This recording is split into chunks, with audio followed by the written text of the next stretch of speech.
ஒரே ஒரு ஊரில் ஒரு ராஜா இருந்தார். அவர் பேரில் மக்களுக்கு ரொம்ப மரியாதை. அவ்வளவு நல்லா ஆட்சி புரிஞ்சுக்கிட்டு வந்தார். அவருக்கு வயசாயிட்டுது. அதனால் ஒரு நாள் அமைச்சரை கூப்பிட்டார். இதை பாருங்கள், எனக்கு வயசாகிட்டுது, அதனால் இந்த அரச பொறுப்பையெல்லாம் நீங்கள் ஏற்றுக்குங்க அப்படின்னார். அதுக்கப்புறம் ராணியை கூப்பிட்டார். வா, நாம் இனிமேல் இங்கே இருக்க வேணாம், காட்டுக்கு போய் தவம் பண்ணலாம் அப்படின்னு கூப்பிட்டார். இந்த செய்தி மக்களுக்கு அறிவிக்கப்பட்டது. மக்கள் உடனே கூட்டம் கூட்டமாக அரண்மனைக்கு வர ஆரம்பிச்சுட்டாங்க. மன்னரை போய் பார்க்குறாங்க. அரசே, தாங்கள் எங்களுக்கு தந்தை மாதிரி. நீங்கள் காட்டுக்கு போயிட்டால் நாங்கள்லாம் இங்கே எப்படி இருக்க முடியும்? எங்களுக்கெல்லாம் எந்த துன்பமும் இல்லாமல் பார்த்துக்கிட்டு வர்றீங்க. இது மாதிரியான ஒரு அரசாட்சி இல்லைன்னா மக்கள் வாழ்ந்து என்ன பயன் அப்படின்னாங்க. இருந்தாலும் என்ன பண்ணுறது, வயசாயிட்ட காரணத்தினால இந்த முடிவுக்கு வர வேண்டியிருக்குது அப்படின்னாரா ராஜா. அப்படின்னா நீங்கள் காட்டுக்கு போக வேணாம், நாங்கள் போகிறோம்.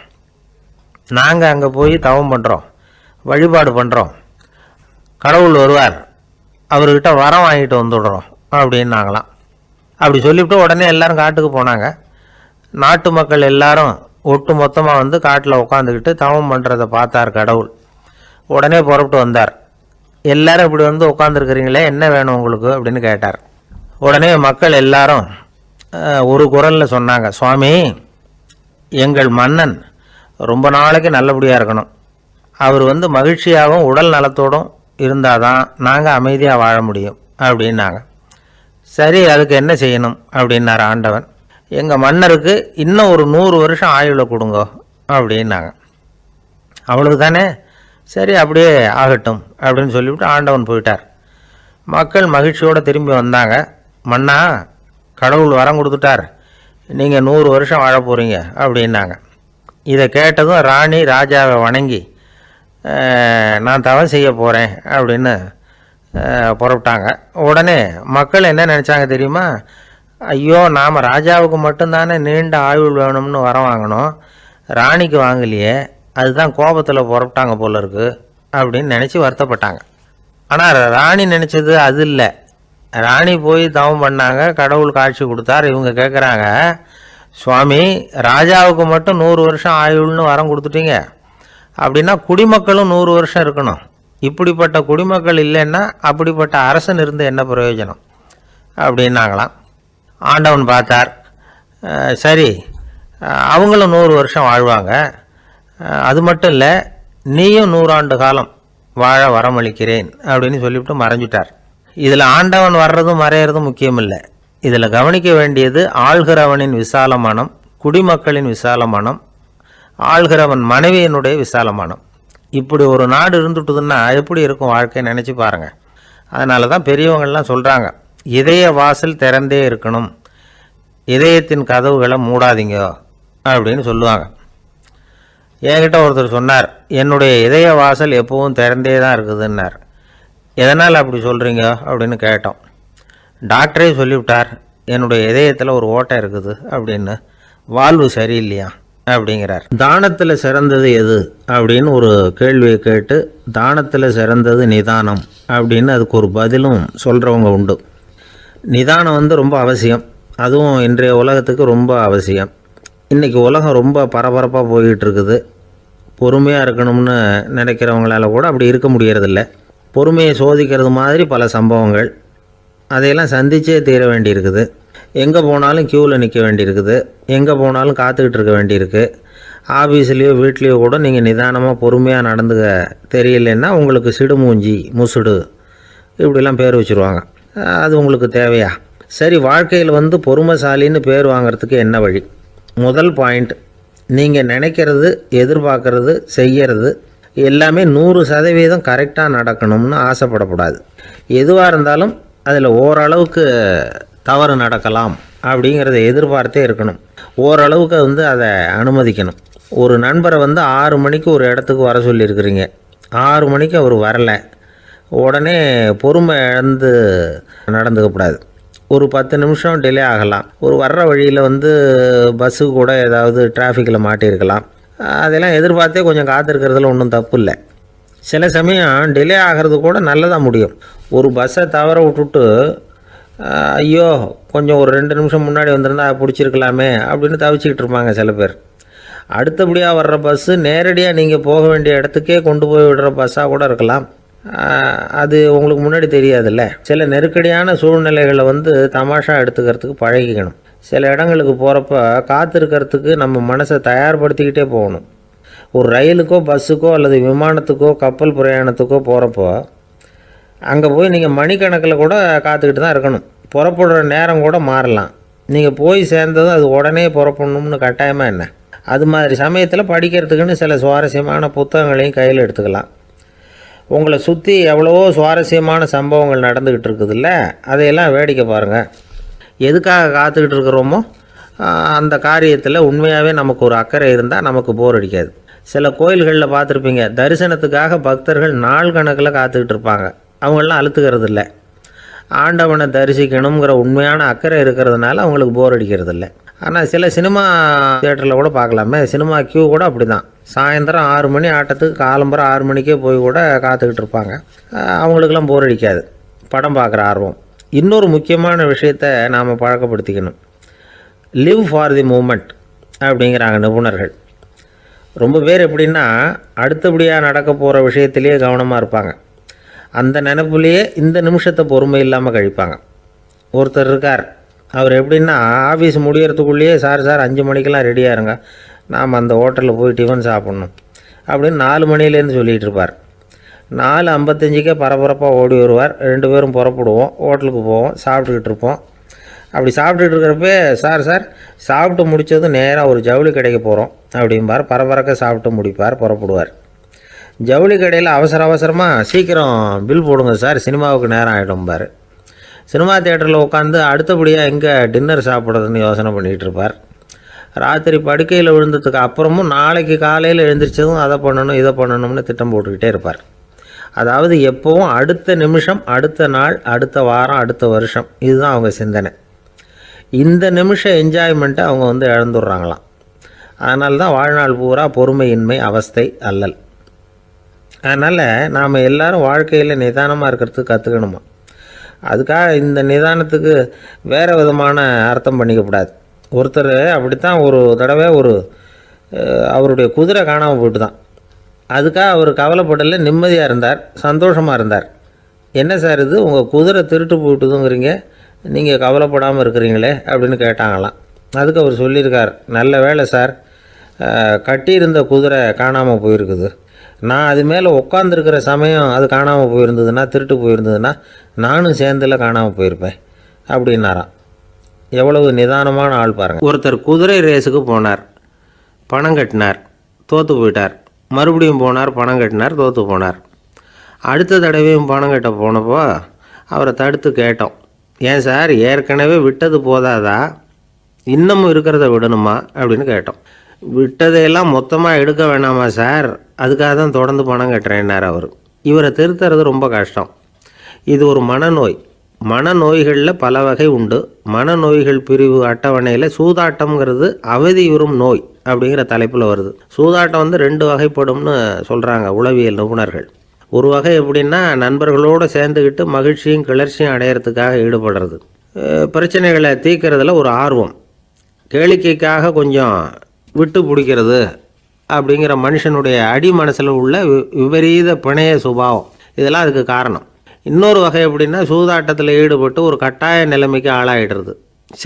ஈடுபடு அப்படின்னு மனசு ஒரு வெறித்தன்மையை தூண்டிக்கிட்டே இருக்கும். இப்படிப்பட்டவங்களுக்கு நாம் தோத்துக்கிட்டு இருக்கோங்கிறது தெரியும், நாம் ஜெயிக்கிறதுக்கான சந்தர்ப்பம் இல்லைங்கிறதும் தெரியும். இதனால் நமக்கும் கஷ்டம், நம்ம சுற்றி இருக்கிறவங்களுக்கும் கஷ்டங்கிறதும் புரியும். அப்படி இருந்தும் சூதாடுவாங்க. இதுக்கு காரணம் சூதாடியின் பகற்கனவு அப்படிங்கிறாங்க நிபுணர்கள். இந்த நிலைமைக்கு கட்டாய சூதாட்டம் அல்லது நிர்பந்த சூதாட்டம் அப்படின்னு பேர் வச்சுருக்கிறாங்க. இப்படிப்பட்ட ஆசாமி இருக்கிறது பூரா விட்டுருவான், கடன் வாங்குவான், திருடுவான், இருந்தாலும் என்னைக்காவது ஒரு நாள் ஜெயிச்சிருவேன் அப்படின்னு சொல்லிக்கிட்டே இருப்பான். விட்டதை எடுத்துருவேங்கிற ஒரு நம்பிக்கை சுடர் அவனுக்குள்ளே எரிஞ்சிக்கிட்டே இருக்கும். இவனை மனநோயாளி அப்படின்னு சொல்லிட முடியாதான். என்ன காரணம்னா இது மாதிரி ஆளுங்க கிட்ட மன போராட்டமோ கவலையோ பதட்டமோ இருக்கிறது இல்லை. சில விசேஷமான குணங்கள் இவங்க கிட்ட உண்டு. எதிர்ப்பு உணர்ச்சி, சிறுபிள்ளைத்தனம், சட்ட திட்டங்களையும் சம்பிரதாயங்களையும் உட தெரியாத மனப்போக்கு, பொறுப்பில்லாத தன்மை, நெறிதவறி நடக்கிறது எல்லாம் இவங்ககிட்ட உண்டு. ஆனால் வெளிப்பார்வைக்கு ரொம்ப சிநேகமாக இருப்பாங்க, அன்பாக இருப்பாங்க, அப்படி இருக்கிறதாக காட்டிக்குவாங்க. ஆதாயம், சுயலாபம் இதெல்லாம் கருதி தான் பழகுவாங்க. இவங்க கேட்குறப்ப நாம் பணம் கொடுக்கலன்னு வச்சுக்கோங்க, நம்மளை கை விட்ருவாங்க. நம்ம மேலே அவாண்டமாக பழி சுமத்துறது கூட தயங்க மாட்டாங்க. தங்களுடைய சூதாட்ட நடவடிக்கைகளுக்கு சாதகமான காரணங்களை சொல்லிகிட்டு இருப்பாங்க. நீ வேணும்னா பாரு, ஒரே நாளில் நான் இழந்ததையெல்லாம் மீட்டு லட்சாதிபதி ஆறேன்னா இல்லையா பாரு அப்படிம்பாங்க. தோற்று போகிறத ஒரு படிப்பினையாக இவங்க எடுத்துக்கிறதே இல்லை. தோற்று போகிறதுலேயே இவங்களுக்கு ஒரு அலாதியான சுகம். தனக்குத்தானே துன்பத்தை வரவழைச்சிக்கிட்டு இன்பம் அடையிறதுக்கு தன்வதை சுகம் அப்படின்னு பேர். இவங்கெல்லாம் அந்த ரகம். சில பேர் எப்படி தெரியுமா, மந்திர எண்ணங்களை வரவழைச்சிக்கிறது, சூதாடுறதுக்காக ஆஃபீஸில் கையாடல் பண்ணுறது, அடுத்தவங்ககிட்டேருந்து திருடுறது. இந்த மந்திர எண்ணம் தீவிரமாச்சுன்னா ஒரு மாதிரியாக பேச ஆரம்பிச்சிருவாங்க. தோல்வி தான் சார் வெற்றிக்கு முதல் படியும்பாங்க. தன்னால் பகடக்காய்களையும் குதிரை ஓட்டிகளையும், அதாவது இந்த ஜாக்கிகள், அதெல்லாம் கட்டுப்படுத்த முடியுங்கிற பித்து நிலைக்கு இவங்கெல்லாம் தள்ளப்பட்டுருவாங்க.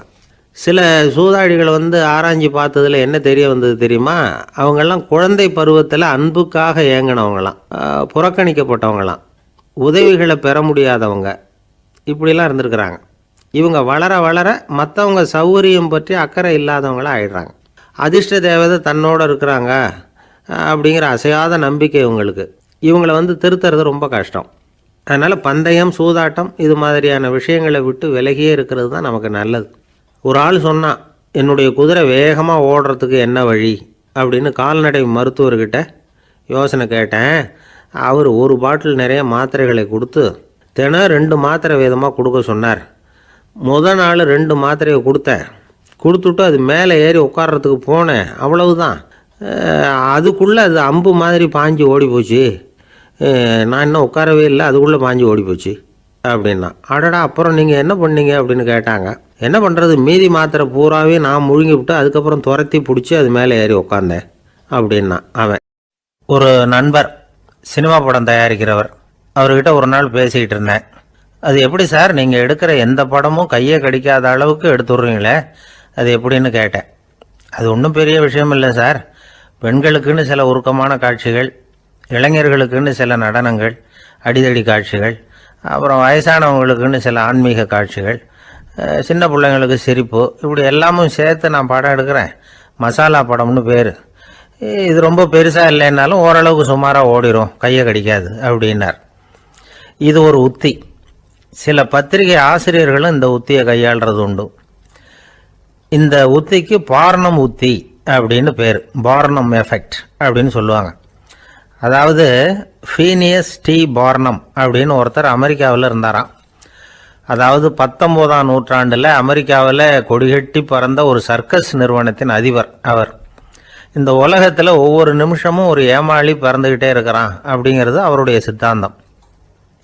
ஒவ்வொருத்தரையும் திருப்திப்படுத்துகிற அளவுக்கு அம்சங்களை கொஞ்சம் கொஞ்சமாக கலந்து கேளிக்கை நிகழ்ச்சிகளை நடத்தினது தான் அவருடைய மகத்தான வெற்றிக்கு காரணம். அதனால் அந்த உத்தியை யார் கடைப்பிடிச்சாலும் சரி, அதுக்கு பார்னம் உத்தி அப்படின்னு பேர் வந்துட்டுது. ஜோசியம் சொல்கிறவங்களுக்கும் இந்த உத்தி தான் கை கொடுக்குது. ஒரு விஷயத்தை ஒருத்தருடைய கோள் நிலைகள் அல்லது கையெழுத்து நிரூபிக்கிறதாக அவர்கிட்ட சொன்னால் அதை அவர் நம்பிவிடுவார். ஆனால் அந்த விஷயம் நல்லதாக இருக்கணும், நேர்மையானதாக இருக்கணும், அதாவது பாசிட்டிவாக இருக்கணும். 8ஆம் இடத்துல குரு, 9ஆம் இடத்துல சனி, நீங்கள் ஒரு பெரிய மேதை தான் அப்படின்னு சொல்லுவாங்க. கேட்குறவங்களுக்கு அதை மறுக்கிறதுக்கு மனசு வராது.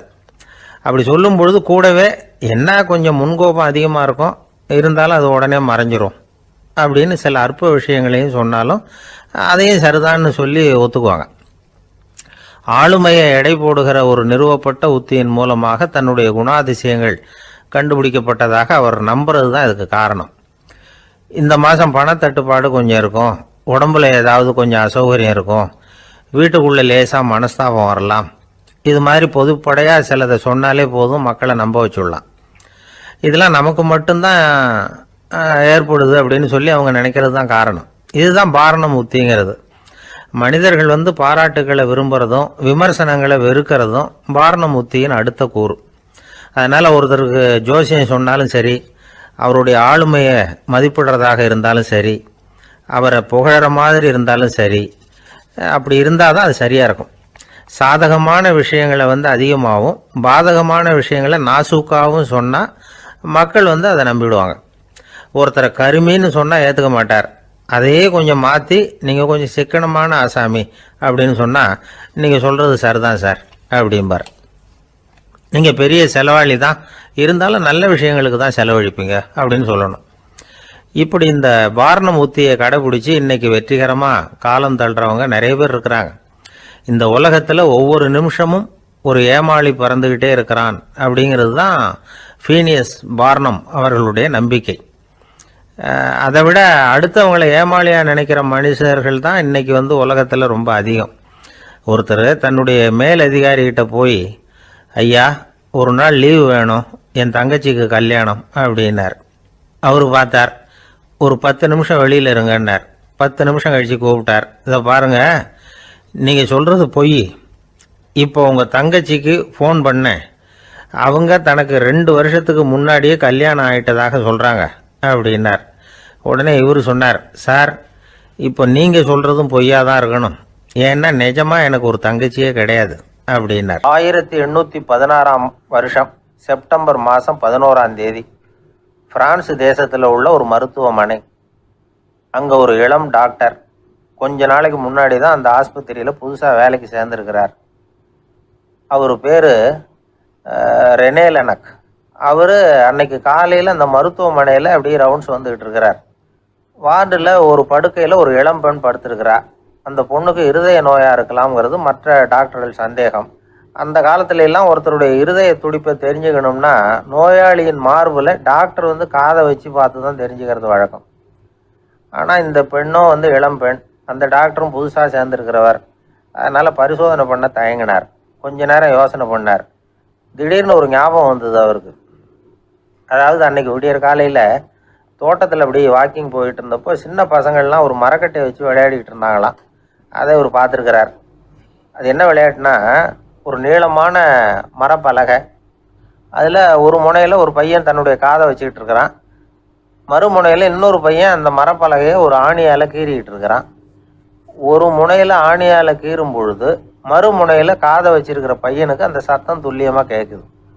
அந்த டாக்டருக்கு காலையில் பார்த்த இந்த விளையாட்டு ஞாபகத்துக்கு வந்துட்டுது. உடனே என்ன பண்ணார் தெரியுமா? ஒரு நீளமான காகிதத்தை எடுத்தார். அதை அப்படியே உருளை மாதிரி உருட்டினார்.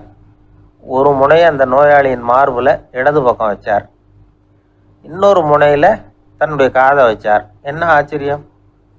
நோயாளியின் மார்பில் நேரடியாக காதை வச்சு கேட்குறத விட துல்லியமாக கேட்டுது இதய துடிப்பு. இதய துடிப்பு மட்டும் இல்லை, மூச்சு இழுத்து விடுறது, திரவ பொருள்களின் அசைவு, எல்லா சத்தமும் தெளிவாக கேட்குது. கிரேக்க மொழியில் ஸ்டெத்தாஸ் அப்படின்னா மார்பு, ஸ்கோப்பின் அப்படின்னா பார்ப்பதுன்னு அர்த்தம். அதனால் டாக்டர் ரெனே லெனக் தான் கண்டுபிடிச்ச கருவிக்கு ஸ்டெத்தஸ்கோப் அப்படின்னு பேர் வச்சார். அவரே முதல் மாடலையும் செஞ்சார். அளவு ரொம்ப பெருசாக இருந்தது, சுலபமாக எடுத்துகிட்டு போகிறது கஷ்டம், அது அவ்வளோ கஷ்டமாக இருந்தது அது. அதனால் அவரே அதை அப்புறம் 2 பிரிவாக தயார் பண்ணார். இது 2 துண்டையும் டாக்டர் தன்னோட கோட்டு பாக்கெட்டில் வச்சுக்கலாம், தேவைப்படுறப்ப எடுத்து ஒன்றா சேர்த்துக்கலாம். இப்படி தான் அவர் ஆரம்பத்தில் பண்ணார்.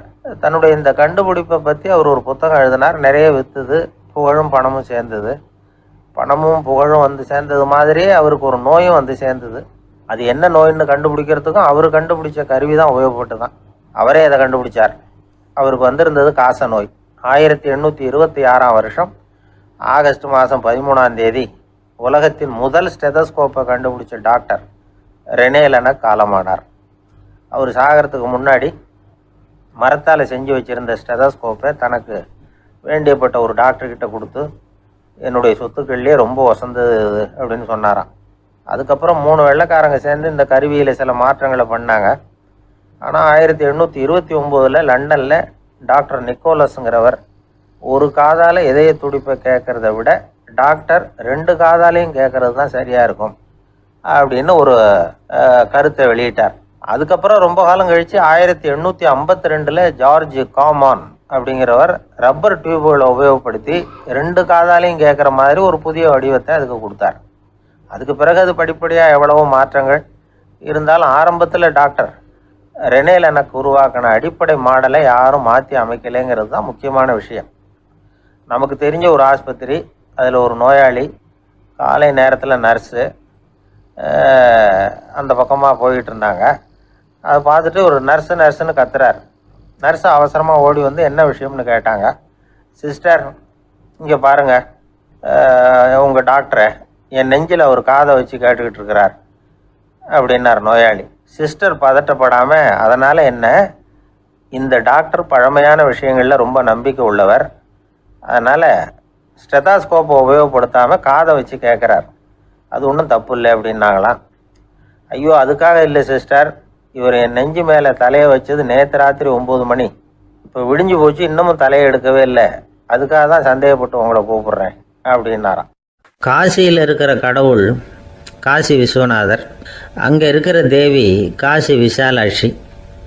இவங்க 2 பேரும் ஒரு நாள் பேசிக்கிட்டு இருந்தப்போ கடவுள் சொன்னார், இந்த மனிதர்களை நாம் ரொம்பவும் நம்பிக்கையோடு தான் படைச்சிருக்கிறோம், இருந்தாலும் அவங்களுக்கு தான் நம்பிக்கை இல்லை, எதுலேயும் ஒரு உண்மையான நம்பிக்கை இல்லாமல் வாழ்ந்துக்கிட்டு இருக்கிறாங்க அப்படின்னார். என்ன அப்படி சொல்கிறீங்க? அதை பாருங்கள், எவ்வளவு பேர் காசியை தேடிட்டு வந்து கங்கையில் குளிச்சுக்கிட்டு இருக்கிறாங்க, அவங்களெலாம் நம்பிக்கை இல்லைன்னா இவ்வளவு தூரம் தேடிட்டு வந்து இங்கே குளிப்பாங்களா அப்படின்னு நாங்கள் தேவி. சரி அதை சோதித்து பார்க்கலாம் அப்படின்னு 2 பேரும் முடிவு பண்ணிக்கிட்டாங்க. உடனே ஒரு திட்டம் போட்டாங்க. அது எப்படின்னா, நாம் 2 பேருமே பக்தர்கள் மாதிரி உருவத்தை மாற்றிக்கிட்டு கங்கை கரைக்கு போக வேண்டியது.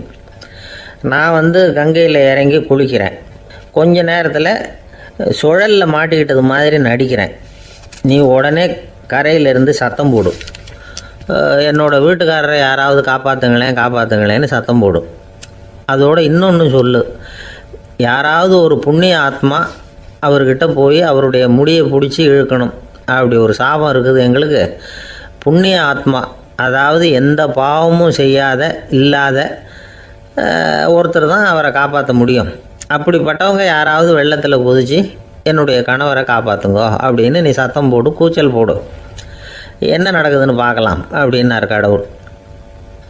சரின்னு சொல்லி 2 பேருமா சாதாரண பக்தர்கள் மாதிரி கங்கை கரைக்கு வந்து சேர்ந்தாங்க. அவர் இறங்கி குளித்தார். திட்டம் போட்டது மாதிரியே சுழலில் மாட்டிக்கிட்டது மாதிரி கத்துனார். கரையில் இருந்த அந்த அம்மா, ஐயோ என் கணவரை காப்பாற்றுங்களேன், யாராவது காப்பாற்றுங்களேன்னு கத்துனாங்க. பல பேர் ஓடி வந்தாங்க. உடனே இவங்க, பாவம் இல்லாத புண்ணிய ஆத்மா ஒருத்தரால் தான் என்னுடைய கணவர் காப்பாற்றப்படணுங்கிறது விதி, அப்படி ஒரு சாபம் இருக்குது, அதனால் புண்ணிய ஆத்மா யாராவது அவர்கிட்ட போய் அவர் முடியை பிடிச்சி தூக்கினா அவரை காப்பாற்றி விடலாம் அப்படின்னாங்க. இவங்க இப்படி சொன்னதும் எல்லோரும் திகைச்சு போய் நின்றுட்டாங்க. ஒவ்வொருத்தருக்கும் அவங்க செஞ்ச பாவம்லாம் ஒவ்வொன்றா ஞாபகத்துக்கு வர ஆரம்பிச்சுட்டுது. சரி இதுக்கு நாம் லாயக்கு இல்லை அப்படின்னு சொல்லி ஒதுங்கி போக ஆரம்பிச்சிட்டாங்க எல்லாம். இந்த சமயத்தில் யாரோ ஒருத்தர் வேகமாக ஓடி வந்தார், ஆற்றுல குதித்தார், அவர்கிட்ட போனார், முடியை பிடிச்சார், தூக்கினார், அவரை காப்பாற்றி கரைக்கு கொண்டுட்டு வந்துட்டார். அப்படி காப்பாற்றின அந்த ஆளை இவங்க 2 பேரும் தனியாக கூப்பிட்டுக்கிட்டு ஒரு மண்டபத்துக்கு வந்துட்டாங்க. வந்து விசாரிக்கிறாங்க, நீ யாரப்பா அப்படின்னு கேட்குறாங்க. ஏதும் தெரியாத மாதிரி, நான் இந்த ஊர் அன்ன சத்திரத்தில் வேலை செய்கிற ஒரு சமையல்காரன் அப்படிங்கிறார்.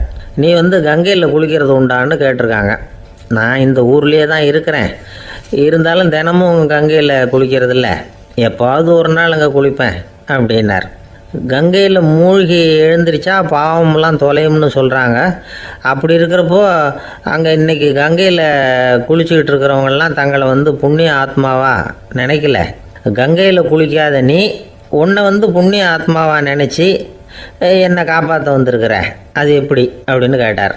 அதுக்கு அந்த ஆள் சொல்கிறான், கங்கையில் குதித்ததுக்கு அப்புறம் தானே உங்களை காப்பாற்ற போகிறோம், அப்படி குதிக்கும் பொழுது என்னுடைய பாவம்லாம் போயிருக்கும்ல, நான் புண்ணிய ஆத்மாவாக ஆயிருப்பேனே, அதனால தான் துணிஞ்சு வந்து உங்களை காப்பாற்றினேன் அப்படின்னா. கடவுளும் தேவியும் அவனுக்கு வந்து காட்சி கொடுத்தாங்களாம். இப்படி ஒரு கதை உண்டு. அதாவது கங்கையில் குளிச்சுக்கிட்டு இருக்கிறவங்களுக்கே தங்களுடைய பாவம் போகுங்கிற நம்பிக்கை பரிபூர்ணமாக இல்லை, குளிக்காத ஒருத்தனுக்கு அந்த நம்பிக்கை இருந்தது. அதனால் அவனால் கடவுளை பார்க்க முடிஞ்சது. கடவுளை வந்து நாமளும் பார்க்க முடியுமா முடியாதா அப்படிங்கிற குழப்பம்லாம் நமக்கு வேண்டியதில்லை. நம்பிக்கையோடு வாழணுங்கிற உண்மையை மட்டும் இந்த கதையிலேருந்து புரிஞ்சுக்கிட்டால் போதும்.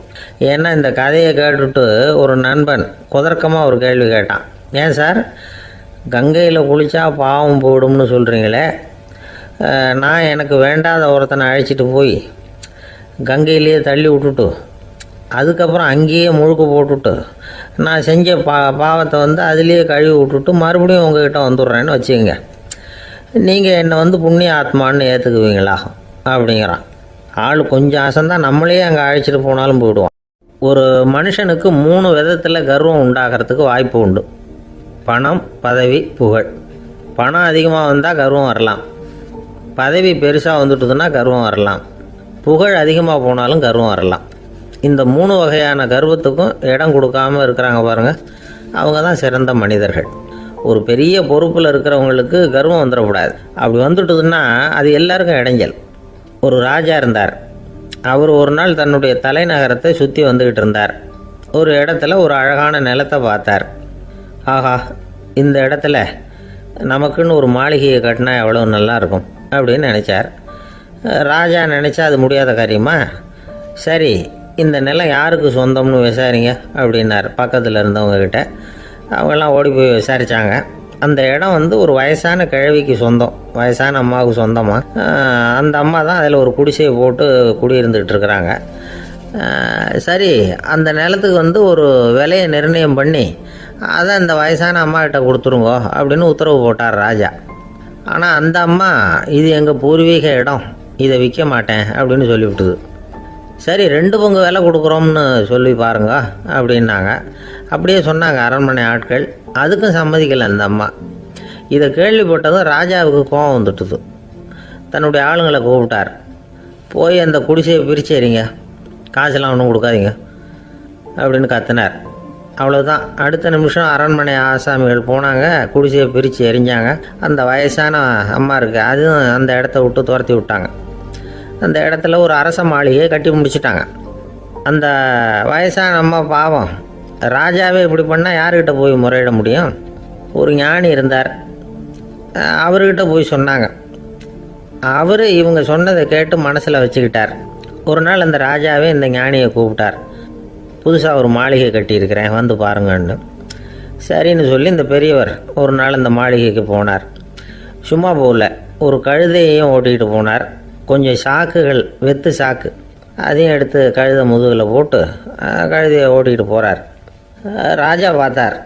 அவருக்கு இது ஆச்சரியமாக இருந்தது. என்ன இது, மாளிகைக்கு வந்துட்டு போங்கன்னு கூப்பிட்டா கழுதை சாக்கு இதெல்லாம் கொண்டு வராரே, ஒன்றும் புரியலையேன்னு நினச்சார். எதுக்காக இதெல்லாம்னு கேட்டார். அரசருடைய தோட்டத்திலேருந்து கொஞ்சம் மண் எடுத்துகிட்டு போகிறதுக்கு ஆசைப்பட்றேன், அதுக்கு நீங்கள் அனுமதி கொடுக்கணும் அப்படின்னாரு இவர். இது என்ன வேடிக்கையான கோரிக்கையாக இருக்குது அப்படின்னு நினச்சார் ராஜா. இருந்தாலும் மண் தானே கேட்குறாரு, எடுத்துகிட்டு போகட்டுமே அப்படின்னு நினச்சார். சரின்னு அனுமதி கொடுத்தார். அந்த பெரியவர் தோட்டத்துக்கு போனார், மண்ணை வெட்டினார், சாக்கில் போட்டு நிரப்புனார். ராஜாவை கொஞ்சம் கிட்ட வாங்கன்னு கூப்பிட்டார். இந்த மண் மூட்டையை தூக்கி கழுதையோட முதுகில் வைக்கணும், கொஞ்சம் உதவி பண்ணுங்கன்னார். ஓ, பண்ணுறேனே அப்படின்னு சொல்லி ராஜா கிட்ட போனார். மூட்டையை தூக்கி பார்க்குறாரு, முடியல, திணறி போயிட்டார். இப்போ அந்த ஞானி பேசினாராம். அரசே, இந்த ஒரு சாக்கு மண்ணையே உங்களால் தூக்க முடியல, அந்த கிழவிகிட்ட இருந்து அந்த அக்கிரமமாக அபகரித்த இந்த தோட்டம் பூராவையும் சுமக்கணும்னு ஆசைப்படுறீங்களே, அது உங்களால் முடியுமா அப்படின்னு கேட்டாராம். ராஜா யோசனை பண்ண ஆரம்பித்தார். தன்னுடைய செயலுக்காக வருத்தப்பட்டாராம்.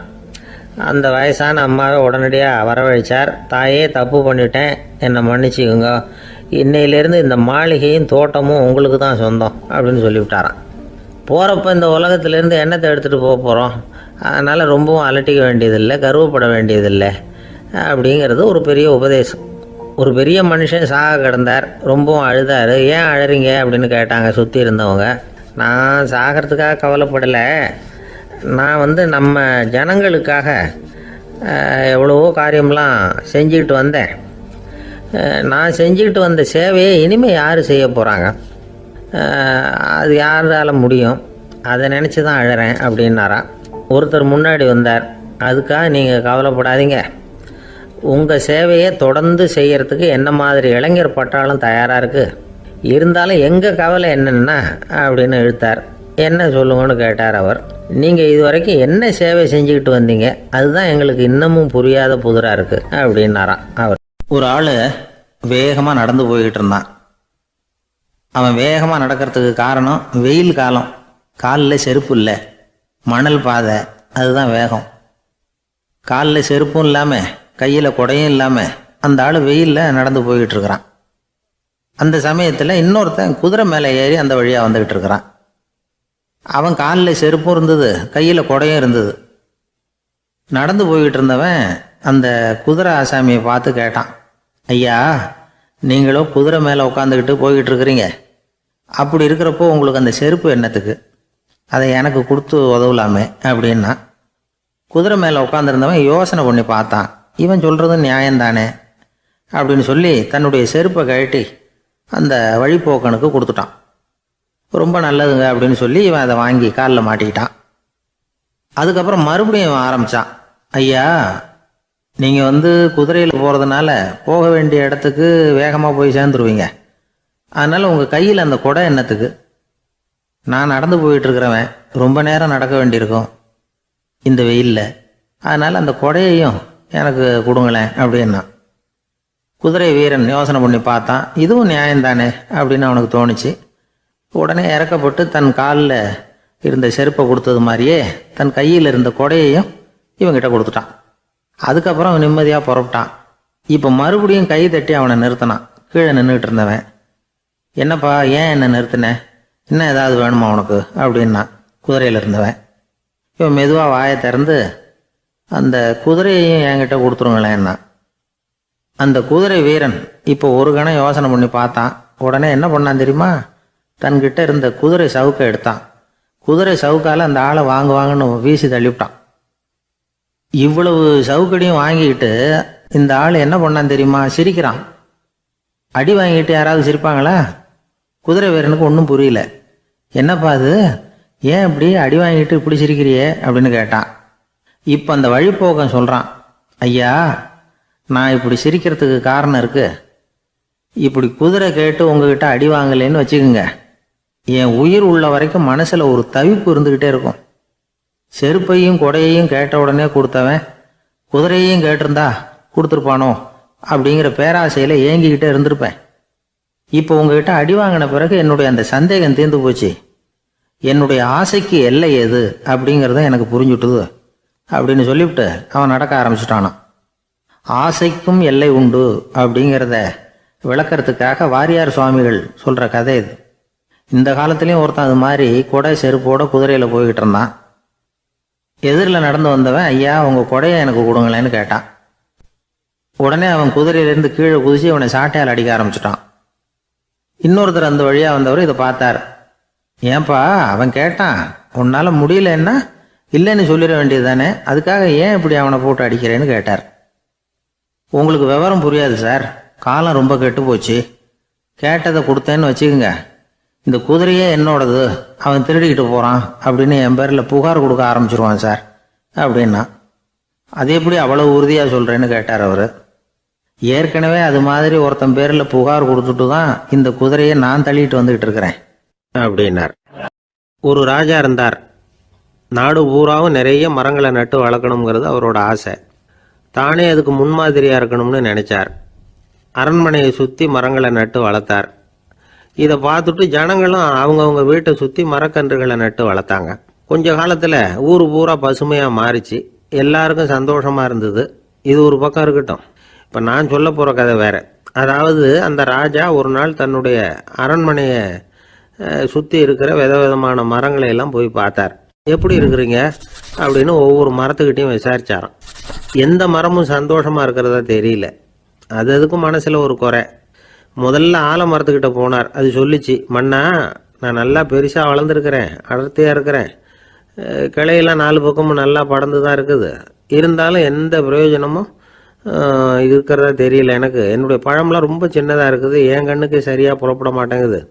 நான் இருக்கிற சைஸுக்கு என்னுடைய கிளையில் இருக்கிற பழம்லாம் எவ்வளோ பெருசாக இருக்கணும், அது இத்தினூண்டு இருக்கிறது எனக்கு பெரிய அவமானமாக இருக்குது.